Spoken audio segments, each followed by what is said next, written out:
this video we'll take a look at the for loop within C#, and it has a different structure than the while or the do loop. So we're going to go ahead and begin by creating a new project, and I'll just type in the name of the project, call it for loop,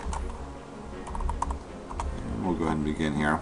I'll add similar to the other loops that I've created here. I'm going to go ahead and add a button, and I'll add a list box, and I'm going to go ahead and name the button CMD run. I'll go ahead and change the text to run, and then for the list box I'll just call the list box LST output, and this is going to give us our opportunity to run the code by pressing the button and then displaying our output in that list box. So we'll go ahead and begin by double clicking on run, and now we're here at the method for our for loop. To begin with, I'll actually use or create the loop with the for command. Now how this one differs than the do or the while loop is I don't actually need to create my loop control variable, or the variable that's going to actually control how many times our loop is going to run, before I actually create the loop. I can actually create it within the loop itself. And so I'm going to go ahead and begin by typing the parenthesis.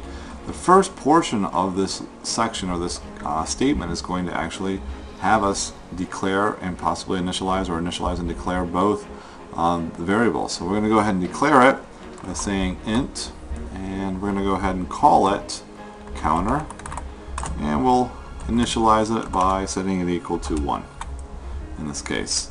Now that's the first part of this, and I'll use a semicolon to separate the sections. And so the first part is to actually create the variable, loop control variable that we're going to use. Now the next section is going to be the actual section to test the condition. So we're going to go ahead and just say while counter is less than 10, and I'll go ahead and put the semicolon there.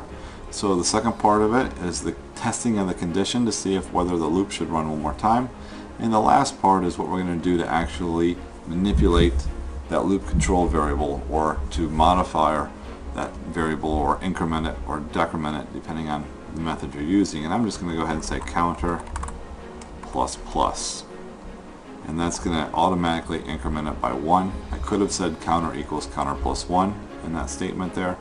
And so this is the section for our for loop. Now I'm going to go ahead and hit enter. I'll do the opening and ending curly braces for my code, and we're going to go ahead and begin our code. So I'm just going to say LST output dot items dot add, and I'll go ahead and add counter,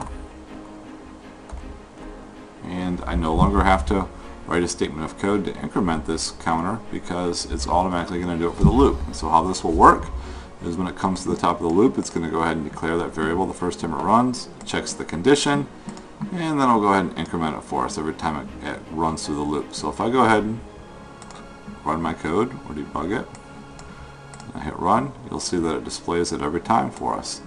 And so the first time it runs through, counter is 1, and then the next time it runs through, it increments it by the plus plus, or which is code for the 1 time, and then every time it runs through it keeps incrementing every time until the condition is no longer met.